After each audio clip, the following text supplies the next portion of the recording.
your second winning month in a row. When you talked about a while back how important that is. I mean, if you keep stringing those together, it adds up. Yeah, but I mean, we still have 3 games to go this month, so I know that is true what you're saying, but if you have a chance like this, where even though we have done that, you have a chance to really extend it and buy yourself a little space. You got to try to take advantage of it. Because as you know, I've said before, our February March situation is very, very difficult, and so got a chance to get a lot more space when you do it. You had 14 games with the first lineup, and now you've had 15 with the second lineup. Your offensive rating's going up, your defensive rating's going up. Could you ever imagine that it would work out this well for both teams as far as balancing your first and second unit? Well, I mean, you hope it does, but you never know for sure. It seemed, the more we talk about it, the more sort of logical it became to try it and do it. We were 6 and 8, and wanted to try to do something to try to get us going a little bit. And so far it's worked out, but you never know. You never know. This Miami Heat team, they don't score a ton of points, but they shoot a high percentage and give up only 94 a game. What makes them so good and so balanced defensively? Well, they have a lot of experience. They're always prepared.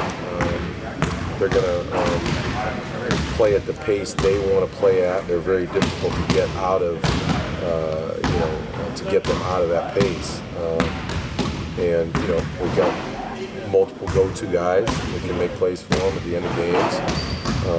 They got Whiteside around the rim is a factor, so it's a good, well-balanced team.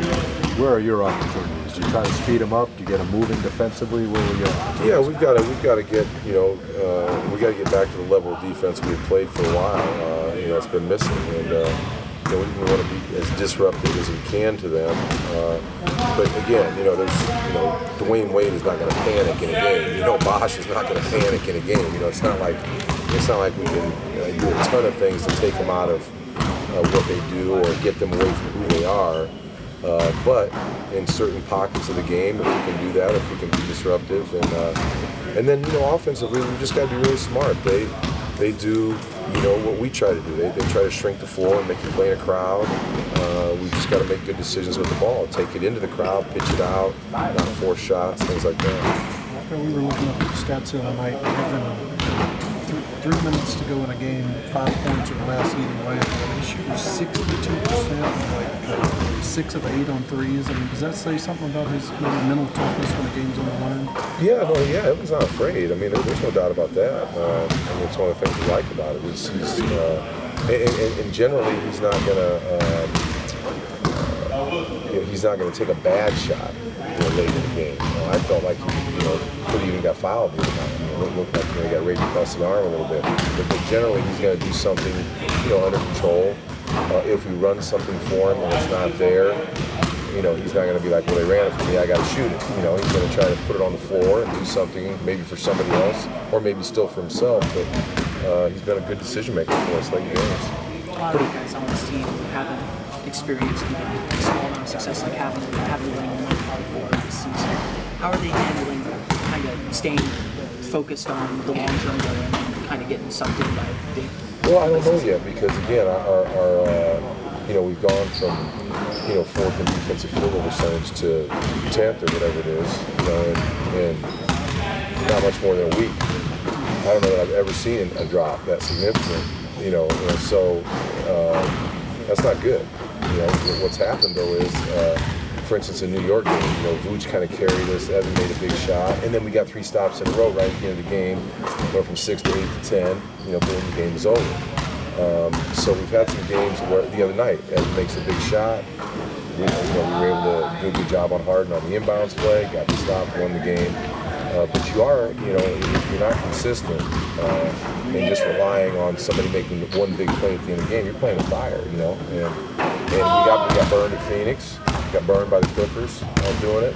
That's really kind of where we feel like it started. It's the 4th quarter of the Clippers game, and we're just trying to work, trying to get it back. pretty remarkable story with Hassan Whiteside, his emergence here at late. How does he change what you want to do, and how can Vooch have success against Whiteside? Well, you gotta, you can't. Whenever there's a great shot blocker like that, you gotta still go in there. You can't, say Mutombo's in the game, you can never drive in there. I mean, you gotta go in there, knowing that 90% of the time they're gonna come, and then you gotta make a great decision when they come. You gotta drop it off to Vooch. If they crack back, you gotta pitch it out to the shooters. And then if you do shoot it against him, you got to get it over him so that hopefully the loose man can get on the old board. You can't just go and shoot it into his. There were a couple yesterday. They shot. He didn't even block it with his hand. They shot it into his arm. I mean, those are turnovers. So, but you certainly don't want your guys feeling like, oh no, there's a shot blocker in there. We can't go in there. We want to go in there. We just want to make good decisions when we do. I was reading the other day. Nobody's blocked 4 shots a game for 30 years. He's trying to be he would be the first one to do it in 30 years, which is pretty significant. Yeah, if I'm correct, and when I was in Milwaukee, I think Bogut blocked 5 shots like 3 consecutive games, and maybe this guy's had 10 games of 5 blocks. So he's gonna come. Look, it's what he does, and we'd like to turn his strength into a weakness for them, by making the proper play at the end of it. But every coach would say that, and he's still blocking all the balls. So, I mean, he's very, very good at it. How are you guys injury-wise? CJ's still out. I think that's it. That phrase strength and weakness, or weakness and strength, that kind of jogs your memory. How have you guys turning your youth into a strength? Okay, I think. It's not like our defensive numbers dropping aren't because the guys aren't playing with energy. So, because we've got good positive offensive energy going right now. We're running the floor pretty well, things like that. It's more or less just like 1 or 1.5 guys, if that makes any sense, kind of breaking down on a possession and losing a little bit of focus. In the NBA, if you want to be a top shelf defensive team, you can't have those breakdowns. The other team's going to find it, exploit it, and score. So we still feel like we're an energetic group and trying to use our youth and our energy in a positive way. I mean to say, in terms of getting out and running when you can run, when that's the best time, hitting better conditions than some other teams, or well, yeah, I don't know. The guys work hard, so I feel like we're an in-shape team. There's no doubt about that. And we want to run as much as we can. But what comes with the youth and running is sometimes we haven't made the best decisions too.